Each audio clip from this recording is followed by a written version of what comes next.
आदाब नाजरीन।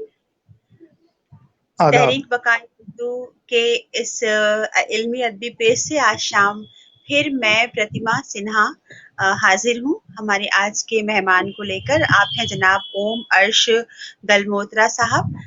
सर आपका बहुत बहुत वेलकम है इस पेज पर, आपका स्वागत है, खुश आमदीद। Thank you. जी थैंक यू। नाजरीन, हम आपको बता दें कि हमारे ऐलानशुदा प्रोग्राम के मुताबिक आज जनाब शाम तालिब साहब को यहाँ पर होना था, लेकिन कुछ टेक्निकल दिक्कतों की वजह से वो नहीं है यहाँ पे, वो नहीं आज यहाँ हमसे कनेक्ट हो पाए हैं। और हम उनके ही दोस्त और जनाब ओम अर्श दलमोत्रा साहब के साथ यहाँ पे हैं और उनसे हम शाम तालिब साहब के बारे में बात करेंगे, ओम सर के बारे में भी बात करेंगे और जिस अंजुमन को लेके हम यहाँ पर आज बात करने वाले थे उसके बारे में जानकारी भी हम लेंगे। तो ओम जी, आप सबसे पहले अपने बारे में बताएं, अपना आप कुछ यहाँ पर इंट्रोडक्शन हमें दें, तारुफ करवाएं हमसे। आप सहाफी हैं, आप शायर जी, आप सहाफी हैं और शायर हैं। उर्दू से आपका ताल्लुक क्या है? उर्दू से आपका ताल्लुक क्या है? जी, अदबी कुंज जैन के हमारी तंजीम 1975 में वजूद में आई थी। उन्हीं दिनों हम लोग उर्दू अदब के साथ वाबस्ता थे। उर्दू की तालीमात थी 1971 में जब मैंने अलीगढ़ यूनिवर्सिटी से अदीब का अमल किया, तो ये सारा सिलसिला बहुत सारे लोगों का एक जुट हुआ करता था। हमारे शन्नी हिम्मत यहाँ जम्मू में एक गांव है, वहाँ के रहने वाले मास्टर मोहन लाल जी, उनके जरिए से अदब का, उर्दू अदब का यहाँ बहुत वसी हद तक फैलाव हुआ और उन्होंने बहुत मेहनत की। हम सब लोगों को उनका हम पर एहसान है उनका। तो उर्दू अदब के साथ हमारी वाबस्तगी वैसे तो शुरुआत से ही प्राइमरी स्कूल से ही शुरुआत हो गई थी। कायदा हमें मेरे दादाजी जब 1954 में दाखिला देने गए प्राइमरी स्कूल में, तो वहाँ उन्होंने तख्ती और कलम, काली स्याही वो हमें दे दी और पहले ही दिन से शुरुआत हो गई तहरीर की, उर्दू तहरीर की। तो उर्दू की लिखाई, उर्दू का जानना, उर्दू का पढ़ना, ये प्राइमरी स्कूल से ही शुरू हो गया था। जी हाँ। तो आपका जो भी शुरुआती सफर रहा तालीमी और इल्मी एतबार से, वहीं से आपका उर्दू के साथ एक रिश्ता बन गया था। तो जो आपका उस वक्त जो आप माहौल आपने देखा होगा उर्दू को पढ़ने के लिए, बाकी लोगों का माहौल, समाज में माहौल, किस तरह से इस ज़बान से लोग जुड़े हुए थे, कितना इसके लिए एजुकेशन को लेकर कितनी बेदारी थी, अपने बचपन से आपको अब तक कुछ अगर लगता है कि कोई फर्क आया है तो वो बताएं, और उस वक्त का क्या माहौल था उर्दू को लेकर? जी हाँ, बहुत बेहतर माहौल था। मुझे बखूबी याद है कि मेरे हाई स्कूल में 4 लड़के हिंदी पढ़ा करते थे और 64 में से 2 पंजाबी पढ़ा करते थे और बाकी 58 लड़के जितने सब के सब उर्दू पढ़ा करते थे। उर्दू पढ़ा करते थे। अब वो सारे उर्दू बैकग्राउंड से आते थे। जी हाँ, उर्दू की उनके पास बेसिक किताब जो थी वो उर्दू की थी, सारे मज़ामीन उर्दू में। वो लोग क्या उर्दू बैकग्राउंड से भी आते थे कि हिंदी वाले लोग थे या पंजाबी वाले लोग थे? वो लोग जितने थे वो सारे के सारे बहुत अदब नवाज थे, पढ़ाने वाले भी बेहतर हुआ करते थे। मैडम वहाँ उन दिनों बहुत अच्छे लोग पढ़ाया भी करते थे और हमें समझ भी बखूबी आया करती थी। वो बड़ी बेहतर तरीका से हमें वो सिखाते थे, लिखने का तरीका, बोलने का तरीका, मज़ामीन बस तहरीर करने का तरीका, बड़ा अच्छा उनका ये उन दिनों माहौल था।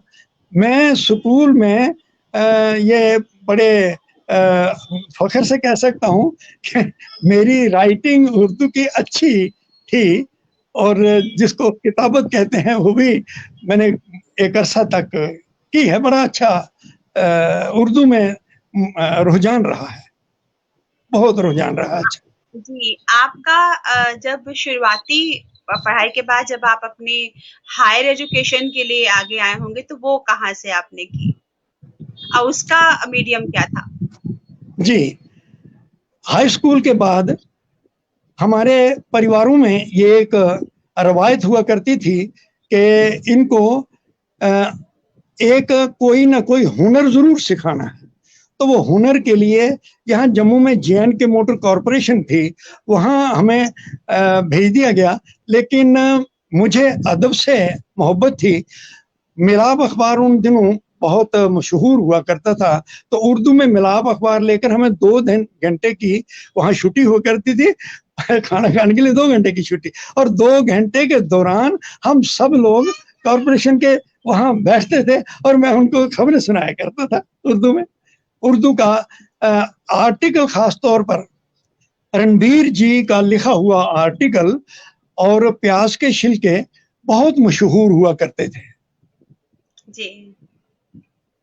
जी हाँ। तो बहुत ही खूबसूरत यादें होती हैं जब आप अपने माजी की ओर पलट कर देखते हैं कि कैसे अपनी जुबान से, अपने अदब से आप जुड़े, कैसे आपने कदम कदम करके सफर अपना आगे मंजिल की ओर बढ़ाया। आपने अपने करियर के लिए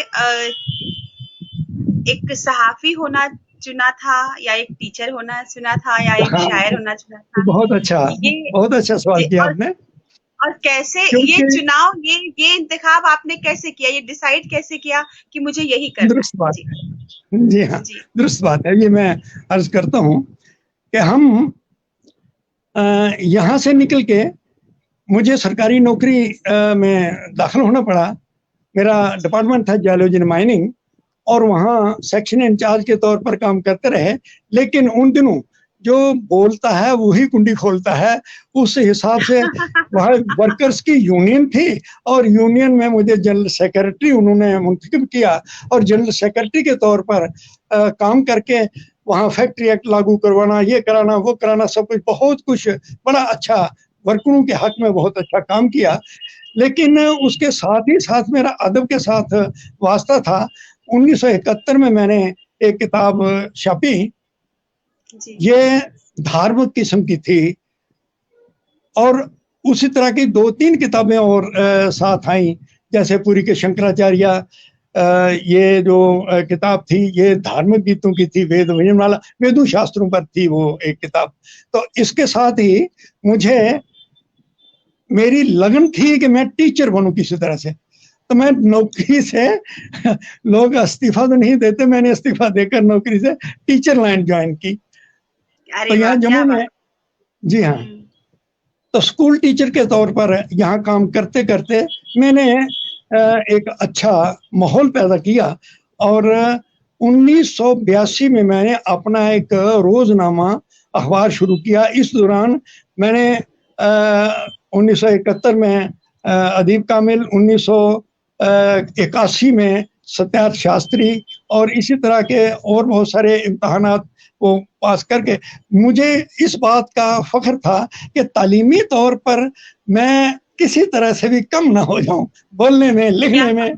तो क्या मेरी बात है! तहरीर क्या जो बात! है, अपने अखबार मेरा रोजनामा उर्दू हिंदी तीव्र युग, यानी तेज रफ्तार जमाना, तो वो निकलता था। 1982 से पहले ही दिन से मैंने रोजनामा शुरू कर दिया। तो रोजनामा शुरू करने के दौरान तो मसरूफियत बढ़ गई। 1975 में जब अदबी कुंज का यहाँ वजूद उद्घाटन किया गया, वजूद हुआ, तो मुझे सबसे बड़ी खुशी इस बात की थी कि यहाँ प्रभात प्रिंटिंग प्रेस वेयर हाउस में थी। वहाँ प्रिंटिंग प्रेस के मालिक हिमराज चिनैनवी हमारे साथ बहुत अच्छा उनका व्यवहार था, और वो बड़ी मदद करते थे, अदबी शख्सियत थी वो। तो उन लोगों ने हमारे साथ अच्छा अच्छी वाबस्तगी रखी, अच्छा ताल्लुक रहा हमारा उनके साथ। तो उस दौरान हमारी एक इस अदबी तंजीम के साथ वाबस्तगी बनी, जहाँ हमारे गुरुदेव जनाब आन जहानी ओ.पी. शर्मा शास्त्री साहब, जो तालिब साहब के भी गुरुजी हैं, तो उनसे हम इस्लाह लेते रहे और बड़े अदब और प्यार के साथ, मोहब्बत के साथ ये अदबी दौर आगे-आगे बढ़ता गया।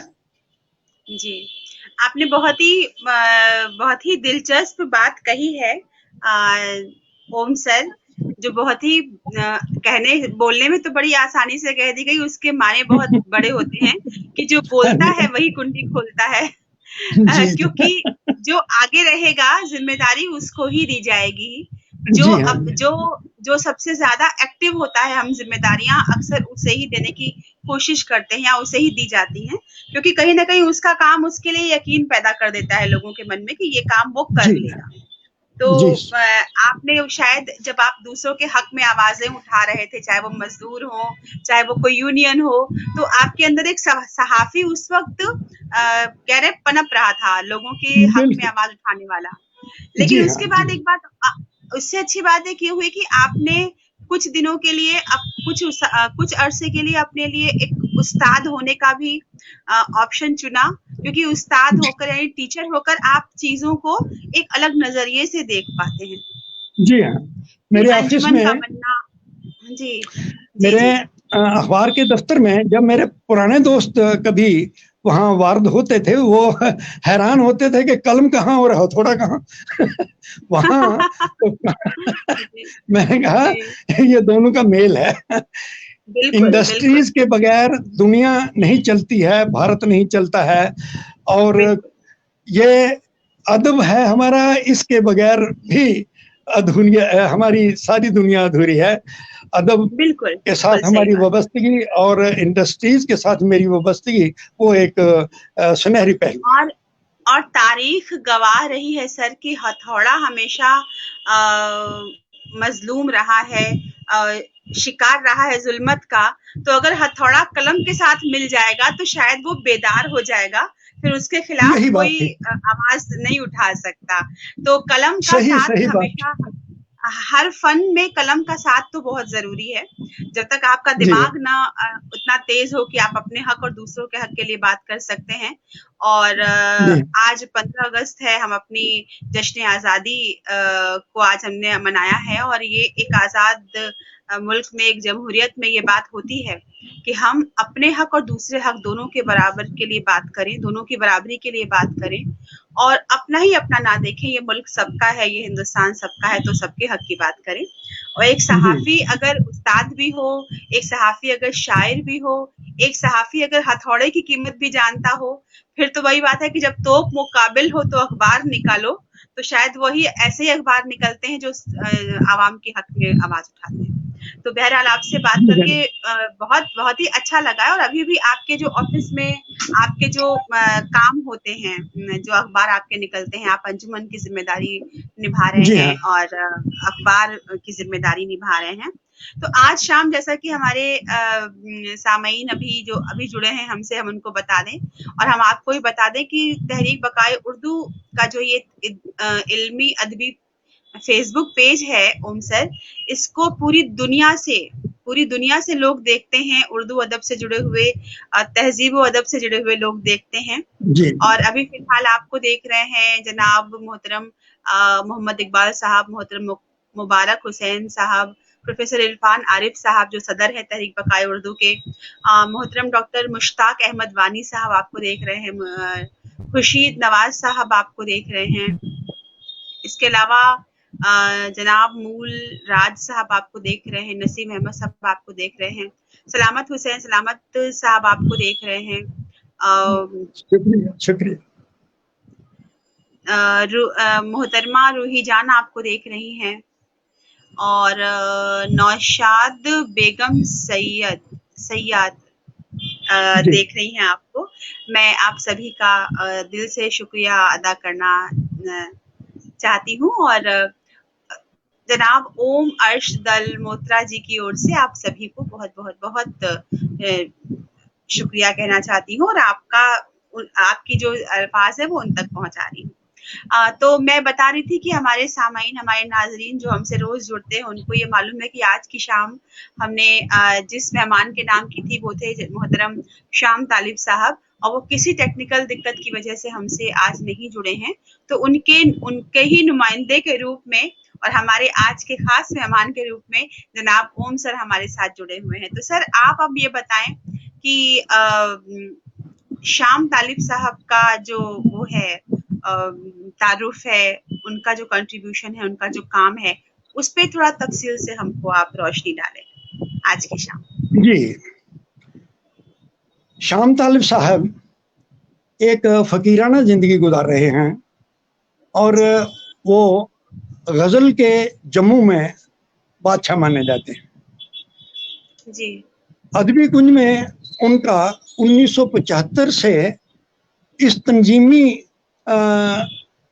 एक रवां दवां सिलसिला, जिसमें वो लोग जम्मू के जो चाहते थे शायरी में दिलचस्पी रखते थे या शायरी करते थे, वो सब लोग आपस में एक दूसरे के साथ इतना प्यार, इतनी मोहब्बत रखते थे। वो सब लोग वहाँ बड़े एक अच्छे माहौल में बैठा करते थे। वहाँ उन दिनों बैठक हमारी प्रभात प्रिंटिंग प्रेस और बाकी और बहुत जगहों पर वहाँ हमारे बड़े बड़े अच्छे लोग हो गुजरे हैं, जिन लोगों ने अपनी जिंदगी दी है अदब में। और शायराना सिस्टम का ये तालिब साहब पर इतना गहरा असर रहा है कि वो अपनी तालीमी जिंदगी में ही, तालीमी दौर से ही वो शायरी करना शुरू हुए और वो एक उस्ताद रहे हैं, स्कूल में पढ़ाते रहे हैं। तब भी उनकी मकबूलियत बढ़ती रही।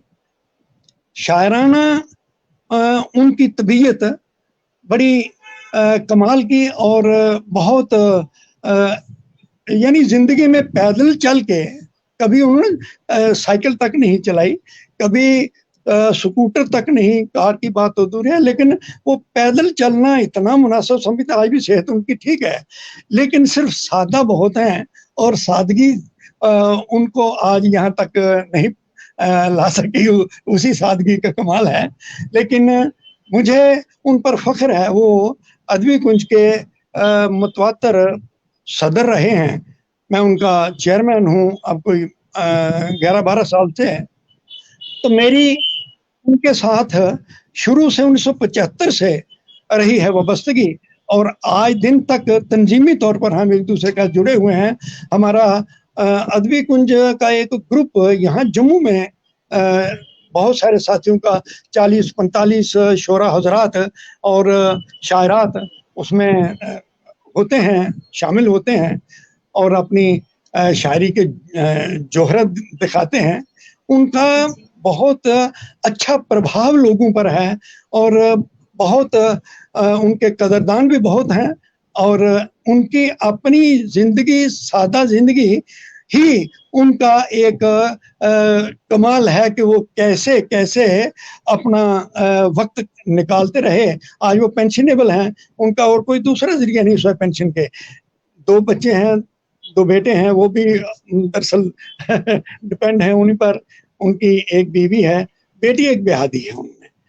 तो ये उनकी जिंदगी का सादा सा खुलासा है।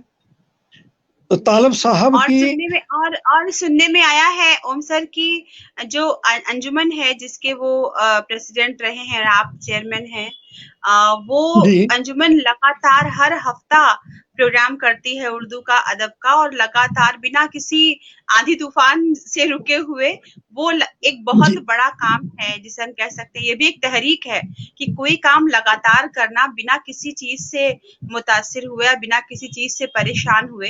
तो ये प्रोग्राम जो आप करते हैं वीकली, मंथली, जो भी आपका है, इस बारे में हमको बताएं कि क्या है, हर हफ्ते होता है, इसका मकसद क्या है और इससे क्या क्या आपने अब तक किया है और आगे इसके लिए कोई प्लानिंग अगर आपकी है तो बताएं। जी,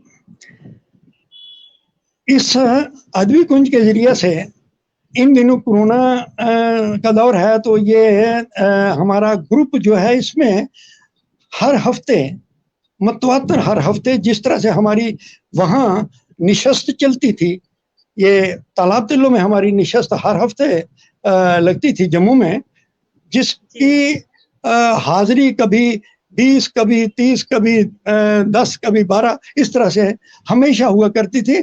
और हम ऐसे दौर में भी रहे कि जब बारिश है, तूफान है, तो भी वहाँ 4, 5, 7 लोग जरूर पहुंच जाते थे। इतनी उनमें लगन, इतनी श्रद्धा हुआ करती थी। बहुत अच्छा एक माहौल, दिलचस्प माहौल था वो। और कोई हफ्ता आज दिन तक 1975 से आज दिन तक कोई एक भी हफ्ता ऐसा नहीं रहा कि जब के निशस्त ना हुई हो। ये कमाल क्या है। बात है, क्या बात है। ये वाकई कमाल है। ये मैं इसको कहती हूँ कि ये भी एक पूरी की पूरी तहरीक चलाई जा रही है अदब की, तहरीक और है इसका जी। बहुत बड़ा कंट्रीब्यूशन है न सिर्फ जम्मू बल्कि उर्दू अदब में। जब दुनिया में उर्दू अदब की बात हो तो इसके बारे में जानना लोगों को ज़रूरी है कि ऐसा भी कोई है कि 1975 आप बोल रहे हैं, 1975 से आज तक कोई हफ्ता ऐसा हो, कितने सारे बिल्कुल मरहलों से गुजरे होंगे, कितनी सारी बीच में ऐसी चीजें आई होंगी, खास तौर पे जम्मू कश्मीर के माहौल को देखते हुए, जहां पर आपको कभी ना कभी ऐसा आ गया होगा, मैं ऐसा कोई वाकया, कोई परेशानी की लगता होगा इस हफ्ते रहने देते हैं। लेकिन अगर वो नहीं रुका तो ये बहुत बड़ी बात है, बहुत बड़ी। सलाम आपको और आपके सारे काम करने वालों शुक्रिया को। जी जी। अदबी कुंज की हफ्तावार ये एक रवायती तौर पर जो निशस्त कोरोना से पहले तक चलती रही है, तब जी तक हमें फख्र ये कि हमने कभी निशस्त एक भी खाली नहीं जाने दी, और हर हफ्ते उसकी खबरें लगती थी। 5, 10, 20 अखबारात में हमेशा खबरें लगा करती थी, और क्या लोग बात। ये समझते थे कि हाँ, ये अदब का काम कर रहे हैं। और सही बात है कि एक तो बहुत सारे हमारे दोस्तों ने ये कहा, उद्मा हजरात ने, कि ये एक स्कूल है अदबी कुंज। तो यहाँ के बहुत सारे हमारे नए नए शोरा कुछ सीख कर जाते हैं। और ये भी फख्र की बात है, बहुत बड़े फख्र की बात, कि जितना ये मुसम्मम इरादा लेकर अदबी कुंज रवां दवा है उर्दू अदब की, बल्कि तमाम भाषाओं को साथ लेकर चल रही है। ये मल्टीलिंगुअल है, तो जी बिल्कुल। तमाम भाषाओं में, कश्मीरी में, डोगरी में, उर्दू में, हिंदी में और गोजरी में, यहाँ तक के एक भाषा दूर की है किश्तवाड़ की, वो हाँ जी सराजी भाषा। तो सराजी भाषा में भी कविताएं, और एक और दूर यहाँ एक खित्ता है करगिल, तो करगिल से भी शोरा हजरात यहाँ बीच में अपनी नज़में भेजते हैं, या वीडियो के जरिया से या ऑडियो के जरिया से। तो ये एक रौनक बरकरार है, लगातार मुसलसल चलती आ रही है, पहले निशस्त के जरिए से, और आज है ये एक ग्रुप के जरिए से। क्या बात है। तो इसके लिए मैं आपको और मोहतरम शाम तालिब साहब को बहुत बहुत शुक्रिया अदा करना चाहती हूँ, तहरीक बकाए उर्दू के नाजरीन की ओर से, उर्दू के चाहने वाले हर शख्स की ओर से। डॉक्टर मुश्ताक अहमद वानी साहब भी ये कह रहे हैं कि उर्दू की खिदमत सही तरीके से आप सब कर रहे हैं। तहरीक बकाए उर्दू ने आपको कहा है कि आप सब उर्दू के सच्चे मुसाफिर हैं। हमें सुन रहे हैं इस वक्त मोहतरम परवेज अहमद खान साहब, इनके साथ मोहतरम मुबारक हसीन अदब नवाज साहब, आपके साथ जनाब अमानुल्लाह सागर साहब, ये सारे लोग आपको सुन रहे हैं तहरीक के इस पेज से। और हमें ये जानकर, और जैसा मैं आपको देख रही हूँ, जैसा मैं आपके इस समय मुखातिब हूँ, आपको देख पा रही हूँ, तो देख के देख कर जो एक वाइब्रेशन मिलती है कि कितना साफ दिल इंसान होगा, सिर्फ अपने काम से काम रखने वाला और सचमुच चीजों के सच्चाई के हक में आवाज उठाने वाला। तो आपसे बात करना एक बहुत हमारे लिए आज एजाज़ की बात रही है और हम चाहेंगे कि हमारा सलाम और हमारा शुक्रिया आप पहुँचाएँगे कि निशाम तालिब साहब तक, क्योंकि उनसे हमारी बात नहीं हो पाई, लेकिन उनके नुमाइंदे के रूप में आपसे बात करना भी हमारे लिए कोई कम बात नहीं है। तो जब आपसे बात हो रही है तो मैं सोच रही हूँ कि आपका जो अपना अखबार है और आप एक बहुत अच्छे शायर भी हैं, तो आपका जो पेपर है उसके बारे में, आपका जो अखबार है उसके बारे में, और एक सहाफ़त का जो पेशा है, इस पर आपका क्या नज़रिया है? आपके हिसाब से सहाफ़ी बनने के लिए कौन-सी क्वालिटीज़ ज़रूरी हैं आज के ज़माने में? और आपका अखबार कैसे काम कर रहा है, इसके बारे में हमको बताएँ। हमारा अखबार तीव्र युग ये 1982 से जब शुरू हुआ, तब जी, से उन दिनों, क्योंकि ऑफसेट का छपना, ऑफसेट में अखबार हमारे लगभग नहीं छपा करते थे। ऑफसेट का सिस्टम तो बाद में शुरू हुआ, लेकिन जी, किताबत के तौर पर किताबत करके और वहाँ लिथो सिस्टम में ये छपा करते थे। तो लिथो जी, सिस्टम एक ऐसा था, वो पत्थर पर एक पीले रंग के कागज पर, जिसको मस्तर कहते हैं, उस पर राइटिंग होती थी स्याही की, और उस राइटिंग से उसको कागज को चिपकाते थे, वो मशीनों के जरिए से फिर वो छपता था। जी, कागज की लिखाई और आज की कंप्यूटर की लिखाई, उसमें फर्क बहुत है, जी, बहुत बिल्कुल। फर्क है। जी हाँ, ये लगभग जी, बिल्कुल। 2013 से इस जी, अखबार का अब एडिटर मेरा बड़ा बेटा शशि वर्मा वो काम कर रहा जी, है। मैंने उनको सुपुर्द किया कि मुझे थोड़ा सा वक्त ज्यादा चाहिए अदबी कुंज के लिए। तो अदबी कुंज के लिए मुझे 2013 से अब तक तो ज्यादा वक्त मुझे मिल गया है, और ठीक ठाक मैं और तालिब साहब और बाकी हमारे सारे साथी जितने हैं अदबी कुंज के बड़े बड़े नामी गिरामी शोरा हजरात हैं। हमारी वाइस प्रेसिडेंट हैं श्रीमती संतोष नादान, संतोष हुँ, शाह नादान, और इनके हमारे जनरल सेक्रेटरी हैं जनाब प्रिंसिपल, रिटायर्ड प्रिंसिपल के आर साथी सलगोत्रा, और हमारे जॉइंट सेक्रेटरी हैं एक रिटायर्ड एसएसपी जनाब सरवर चौहान हबीब। जी, और इस तरह से इस तरह से बहुत सारा हमारा ये एक ग्रुप, मजबूत ग्रुप है जो काम कर रहा है। हमारे साथी इतने मजबूत इरादे के हैं कि उनको परवाह ही नहीं होती, सर्दी गर्मी की कभी उन्होंने परवाह नहीं की, और इतनी कोऑपरेशन है। जब भी हम किसी एक निशस्त को शुरू करते हैं तो वो निशस्त हमारी इतनी दिलचस्प निशस्त होती, बहुत अच्छा लिखते हैं। मैं तो कुर्बान जाता हूँ उनकी इस तहरीर पर। गजलें होती हैं सुनने के काबिल, बहुत अच्छे अच्छे लोग हैं।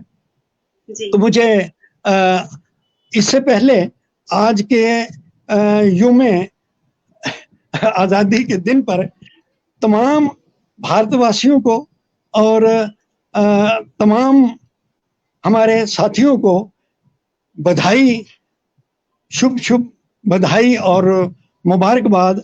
मैं चाहता हूं कि हम अपने इस दौर को, ये जो उर्दू अदब की खिदमत का हमारे ज़िम्मा खिदमतगारी का ये दौर है, इस दौर को निभा सकें हम, जितनी भी हम मेहनत कर सकें, क्योंकि हमें और कोई काम करने का, इधर उधर के काम करने का, बाकी दूसरा वो सिलसिला सारा हमने कम कर दिया है। अदबी कुंज के लिए वक्त ज़्यादा निकालते हैं और ज़्यादा ज़रूरत होती है। ये जी, एक अच्छी, और ये पंजाब तक, शुमाली हिंदुस्तान में मशहूर है। लुधियाना के बहुत सारे हमारे साथ जुड़े हुए हैं, जलंधर के और बाकी जगहों के बहुत सारे लोग, किश्तवाड़ के, श्रीनगर के, कश्मीर के हमारे शोरा हजरात बहुत अच्छा इसमें एक रोल अदा कर रहे हैं। जी। ये अदबी कुंज का ये नाम कैसे रखा गया था? नाम बड़ा सुंदर है और बड़ा अलग सा है और बहुत ही खींचने वाला नाम है। तो ये नाम रखने का जो कह सकते हैं क्रेडिट किसको जाता है? ये क्रेडिट असल में हमारे गुरुदेव जी जो ओपी शर्मा शास्त्री साहब हैं उनको जाता है, क्योंकि उनकी प्रेरणा से ही, उनकी तरगीब से ही ये हुआ था। और उस वक्त क्या होता था, तंजीम तो नहीं थी 71 में 72 में, तो सब लोग इस तरह से ही बैठते थे इकट्ठे, किसी एक मोहतरमा के घर में बैठ के, किसी एक शायर हजरत के घर में वहाँ बैठ के, कुछ सहन में, कुछ एक जगह, जहीं जिस जगह भी महफूज समझे आपको, अपने आप को वहाँ वो बैठ के ये नज़्म गोई कर लेते थे। लेकिन तंजीम हमारे गुरुदेव ने जब वजूद में लाई, उस वक्त इसका नाम था सबरंग अदबी कुंज। लेकिन एक वक्त आया कि हमारे एक सहाफ़ी और नामवर शायर जनाब दीप जी, उन्होंने कहा कि नहीं, इसमें थोड़ा सा शॉर्टकट करो, क्योंकि ये लंबा नाम है। और एक उन्होंने एक मजाहिया बात कही, कहने लगे ये नाम बोलते बोलते तो आदमी वो दूसरे शहर से होके भी आ जाता है। हमने कहा चलो इसको शॉर्ट कर लेते। तो वो तालब साहब ने भी ये बात मान ली, सब लोगों ने, सब साथियों ने मान ली बात। फिर ये इसका नाम अदबी कुंज, सिर्फ अदबी कुंज रहा।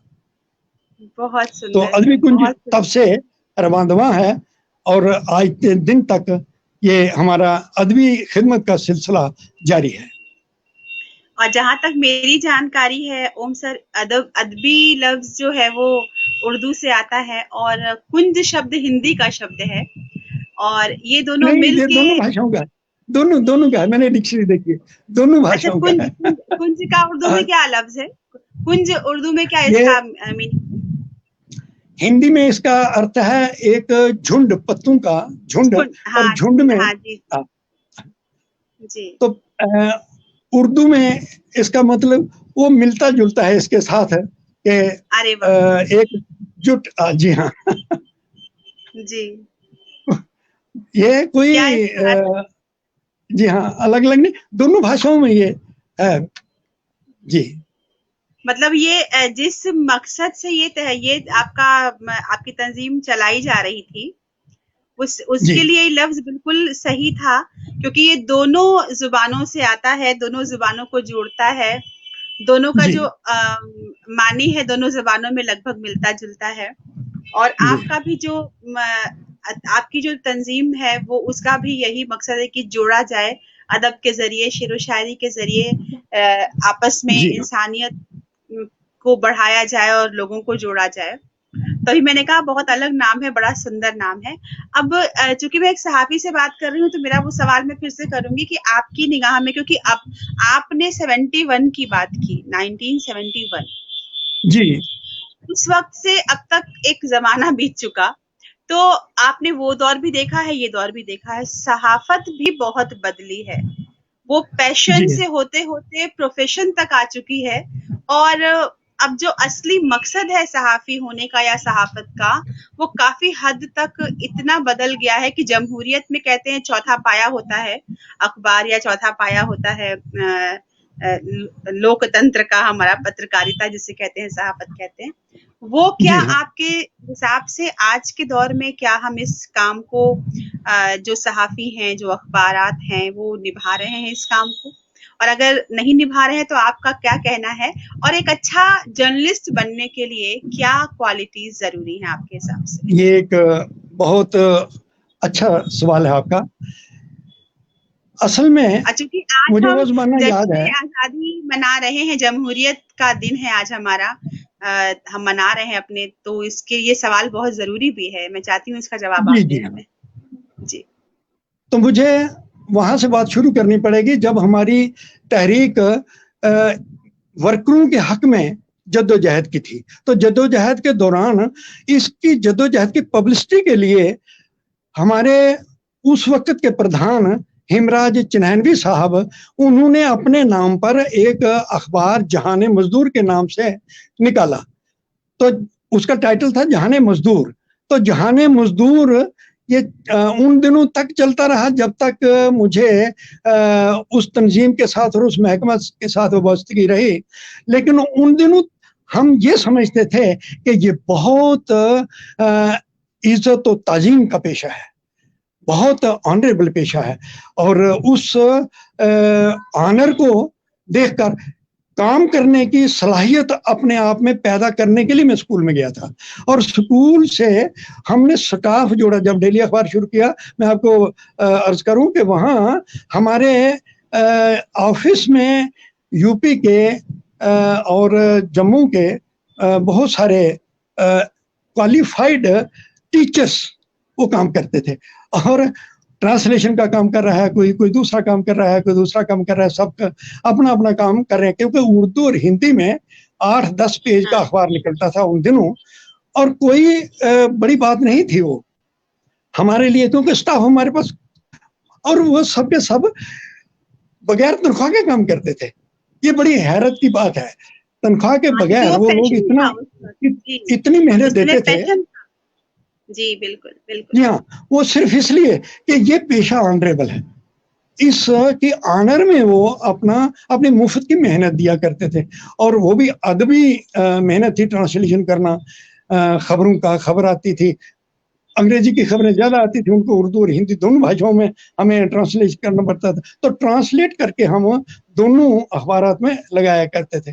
वो कोई 2 साल तक, 1.5 साल तक सिलसिला चलता रहा। उसके बाद क्योंकि हिंदी में प्रोत्साहन न मिलने की वजह से, उसको तौबन न मिलने की वजह से, ये स्टेट उर्दू सरकारी लैंग्वेज की थी, उस वजह से हमें हिंदी, हमें नहीं, बहुत सारे जिन्होंने हिम्मत की हिंदी का कोई डेली अखबार निकालना या दैनिक के अलावा वीकली भी, तो उनको भी बहुत सारे लोगों को बंद करना पड़ी। लेकिन हमारी आज की सूरत हाल बिल्कुल मुख्तलिफ है। आज लोगों को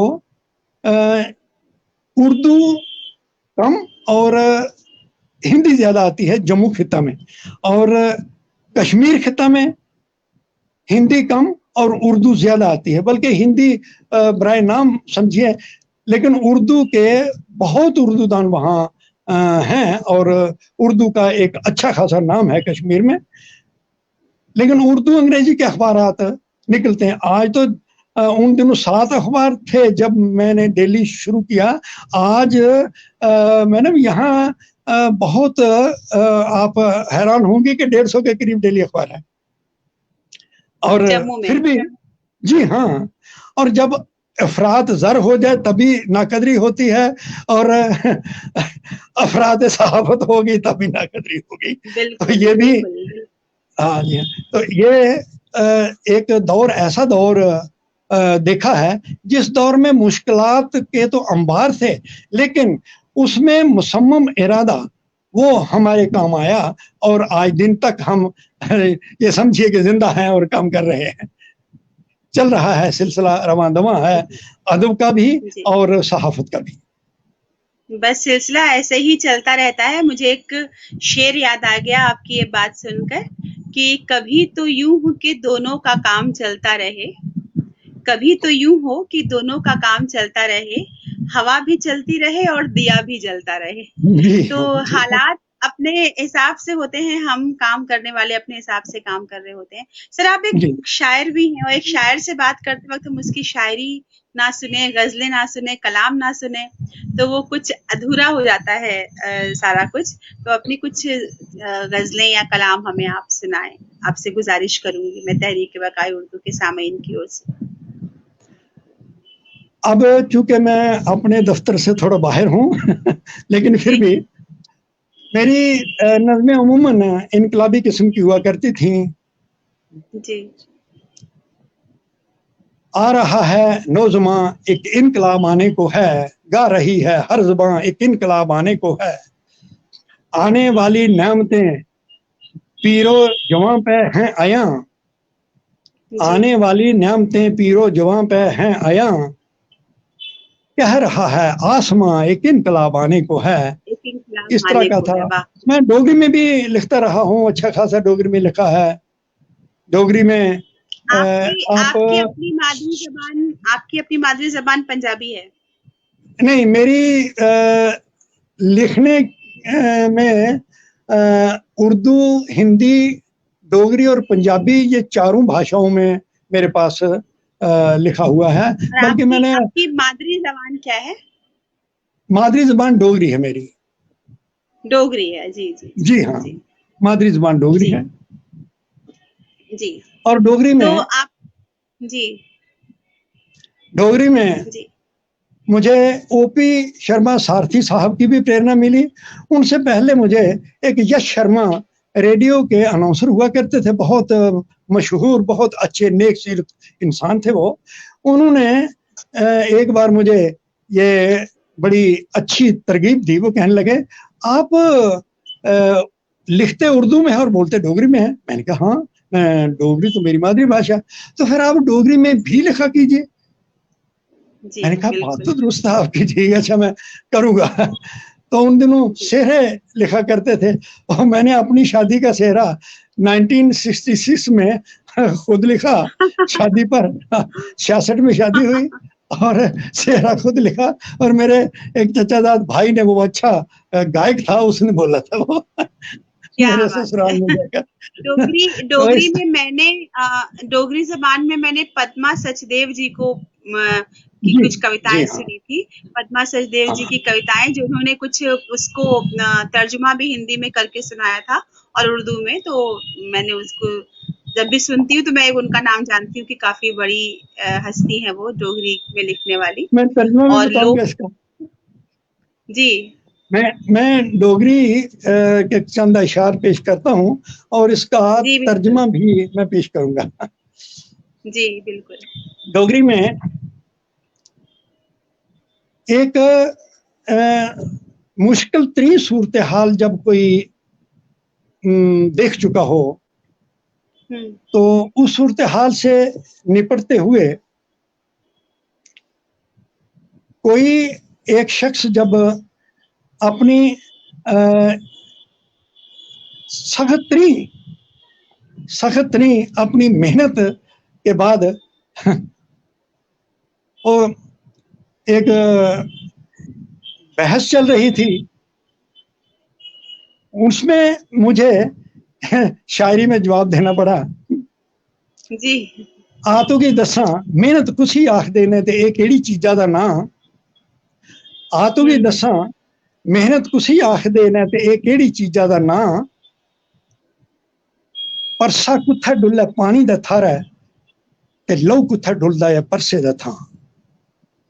इसका तर्जमा है कि आ तुझे दिखाऊं कि मेहनत किसे कहते हैं, ये किस चीज का नाम है। वाह! और वाह! आ तुझे दिखाऊं मेहनत किसे कहते हैं और ये किस चीज का नाम है। और पानी की जगह पसीना कहाँ बहाया जाता है, और पसीने की जगह खून कहाँ बहाया जाता है। आओ तुझे बताऊं। क्या तो इस क्या तरह का बात है! क्या बात आ, है! क्या बात है! बहुत बहुत एक और था, बहुत जी। डोगरी में था, जीने दे ਲਈ ਮੌਤਾਂ ਗੀ ਵੀ ਮੀਤ ਬਣਾਉਣਾ ਪਾਉਂਦਾ ਹੈ। जीने दे हुँ, ਲਈ ਮੌਤਾਂ ਗੀ ਵੀ ਮੀਤ ਬਣਾਉਣਾ ਪਾਉਂਦਾ ਹੈ। ਲਹੂਆ ਦੇ ਤੁਮਕੇਗੀ पानी थार बगाना पौंदा है। नहीं अथरुएं की मोती समझे हार बनाना सिखियास। नहीं अथरुएं की मोती समझी हार बनाना सिखियास। शमशीरा दी धारा पर कुदरै टुरिया जाना पौंदा है। तो वो इसका ट्रांसलेशन है। शमशीर की धार पर, तलवारों की धार पर जी हाँ, कुछ जी ऐसा हाँ। होगा। जीने के लिए जी, हुँ, जीने के लिए कभी मौत को भी मीत बनाना पड़ता है।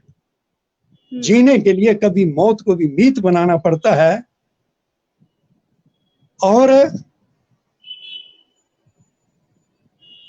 कभी हमने आंसू नहीं बहाए, दुख हुँ, में तकलीफ में एक मुसम्मा में इरादा रखा। और ये भी कि किसी भी तरह से हम घबराए नहीं, शमशीर की धार पर भी चल के हमने दिखाया है। तो जी, इस तरह से जी। तो ये लेकिन ये बहुत ही खूबसूरत एहसास होता है कि आप किसी और ज़ुबान की में कुछ भी सुने, कोई तख्लीक सुने और उसका तर्जुमा भी आपको मालूम हो जाए, उसके उसके मानी भी आप समझ जाएँ। तो जो अदब के इसके सच्चे सिपाही होते हैं, अदब को सच्चे तौर पे चाहने वाले होते हैं, वो ये चाहते हैं कि दूसरी ज़ुबानों में भी जो अच्छा लिखा गया है, जो अच्छी तख्लीकें हुई हैं, उन्हें हम सुनकर अपने तक पहुँचाएँ। मेरी मादरी ज़बान हिंदी है, आपकी मादरी ज़बान डोगरी है, लेकिन डोगरी हम में जी। दोनों जुड़े हुए हैं उर्दू से, क्योंकि उर्दू हम दोनों के लिए एक हमारे जी हाँ, अपने मन जी की हाँ, जी दिल की ज़ुबान है। और आपने तो खैर पढ़ाई भी उस ज़ुबान में की है, पढ़ाई जी लिखाई बहुत सारा जी काम हाँ, किया है आपने उस ज़ुबान में।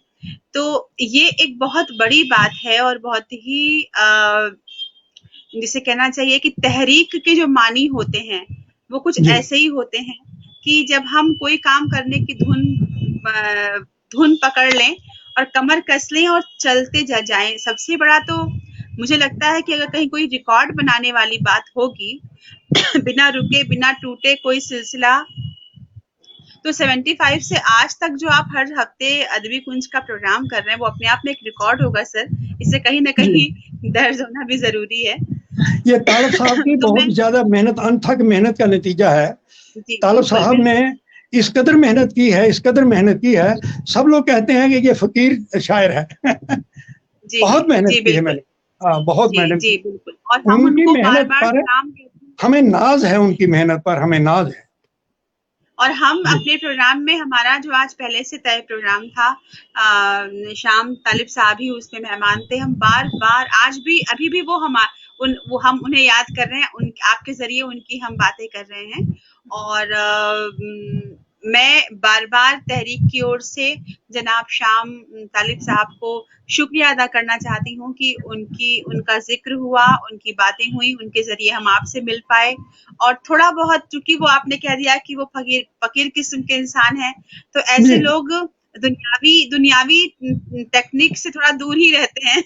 तो शायद वो इसलिए जी। वो जुड़ नहीं पाए, लेकिन आपने एक रास्ता ऊपर वाले ने बना दिया हाँ, सही कि बात आप जुड़े, इसके बारे में उनको बता पाए। जी।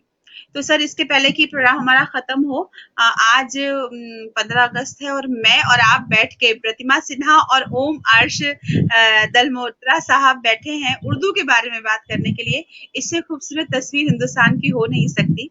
और मैं चाहती हूँ कि आप उर्दू को के पढ़ने लिखने वाले, उर्दू के चाहने वाले और खास तौर पे हमारी नई नस्लों को कोई मशवरा अपनी ओर से दें कि कैसे वो इस जुबान को आगे बढ़ा सकते हैं, इसकी बका के लिए काम कर सकते हैं और इसको कैसे आगे इसको फैला सकते हैं खुशबू की तरह। कहते हैं उर्दू जबान नहीं खुशबू है, तो इस खुशबू को अपने तौर पे अपनी कोशिशों से कैसे हम चारों ओर फैला सकते हैं। नई नस्लों के लिए, खास तौर पे बच्चों के लिए, जवानों के लिए कोई मैसेज आपका? जी हाँ, मैं अर्ज करूंगा कि वही सब लोग करें जो हमने अदबी कुंज से सीखा है। अदबी कुंज में एक दूसरे के साथ मोहब्बत, कोई हिंदू है, कोई मुसलमान है, कोई सिख है, हमारे सारे मेंबर हैं, सब धर्मों से, सब फिरकों से हमारे मेंबरान हैं। और इसी बात का फख्र है हमें कि बहुत सारी ज़बानें शायराना तौर पर और नज़मी नसरी तौर पर वहाँ नमोदार होती हैं। हम सब लोग भाषा सीखने में कतराएं ना। भाषा जो भी है, भाषा सीखी जाए। ये अलग बात है कि अदब के तौर पर पूरे भारत को जोड़ने वाली, और यहाँ हमारे जम्मू कश्मीर में भी 3 मुख्य भाषाएं हैं, डोगरी जम्मू की, और कश्मीरी कश्मीर की, और लद्दाख की लद्दाखी, करगिली, ये ज़बानें हैं। इन सबको जोड़ने वाली उर्दू ज़बान है। और उर्दू क्या ज़बान ने तमाम तमाम इन रियासत के खितों को और तमाम हिंदुस्तान के लोगों को जोड़ रखा है।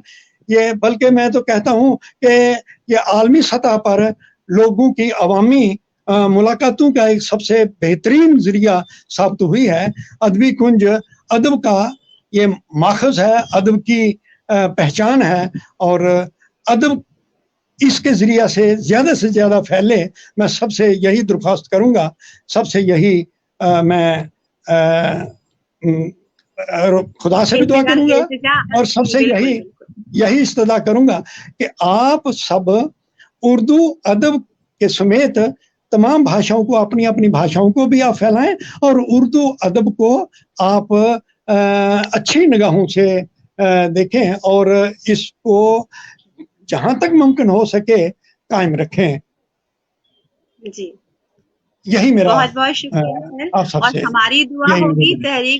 तहरीक तहरीक बकाए उर्दू की ओर से और हमारे सभी नाज़रीन की ओर से। जनाब निसार अहमद साहब हमसे जुड़े, जनाब मुबारक हुसैन साहब, जनाब परवेज़ अहमद साहब, जनाब अंजुम शहाब साहब, ये सारे लोग आपको सुनते रहे पूरे प्रोग्राम में।